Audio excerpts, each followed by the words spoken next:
Drugog dana obeležavanja Dečije nedelje mališani predškolske ustanove Neven učestvovali su u trci za srećnije detinjstvo.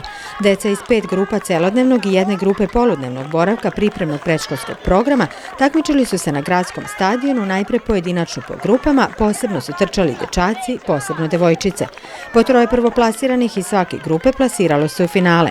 Finalne trke održane su najpre u ženskoj, a potom i u muškoj konkurenciji. Kod devojčica prvo mesto osvojila je Eva Živanović, druga je bila Nastasija Vujetić, a treća Violeta Tadić. Eva, koja si bila na trci? Prva. Kako je bilo? Lijepo. Jel voliš da trčiš? Da. Je bilo teško, trčala si 2 puta? Ne. Treniraš i neki sport? Da. Šta treniraš? Pa neki kao sportić idem kod Sanja. Nastasija Vujetić. Koja si ti bila, Nastasija? Drugo. Kako je tebi bilo? Lijepo. Je bilo naporno? Malo. Treniraš i ti neki sport? Da. Šta treniraš? Karate. Koja si ti bila, Violeta? Teče. Kako je bilo? Lijepo. Jel voliš da trčiš? Da. Kako ste spremali, vežbali? Pa ne znam baš. Kim ste vežbali? Sa kufom. Ideš i ti na neki sport možda? Kod dečaka u finalnoj trci najbrži je bio Stefan Milićević, drugi je stigao na cilj Pavle Popović, a treće mesto zauzeo je Saša Vranješ.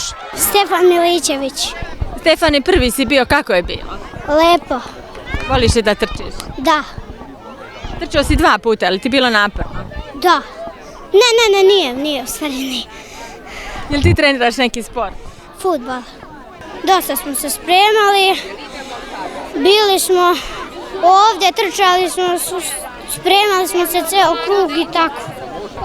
Kako je tebi bilo, Pavle? Ti si bio drugi. Mnogo mi je lijepo. Jel ti bilo teško da trčiš 2 puta? Ne. Koliko ste vežbali za ovaj kroj? Pa ne znam. S kim ste vežbali? Sa Draganom i sa Marinom. A ideš i ti na neki sport? Ne. Ja se zovem Saša Vranješ. Bravo. Saša, ti si bio treći. Da. Kako je bilo danas? Dobro. I ti si trčao 2 puta. Da. Treniraš li ti nešto? Fudbal. A mnogo smo se spremali. Bilo je baš lijepo. Imali smo fizičko i to je to. To nam je bilo sve lijepo.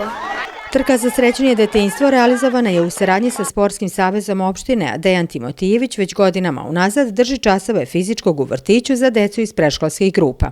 U okviru obeležavanja Dečije nedelje predškolci će sutra od 17 časova imati maskembal u dvorištu predškolske ustanove Neven, a u slučaju kiše u sportskoj hali. U četvrtak će gledati pozorišnu predstavu i crtati u dvorištu vrtića, a u petak je dan otvorenih vrata.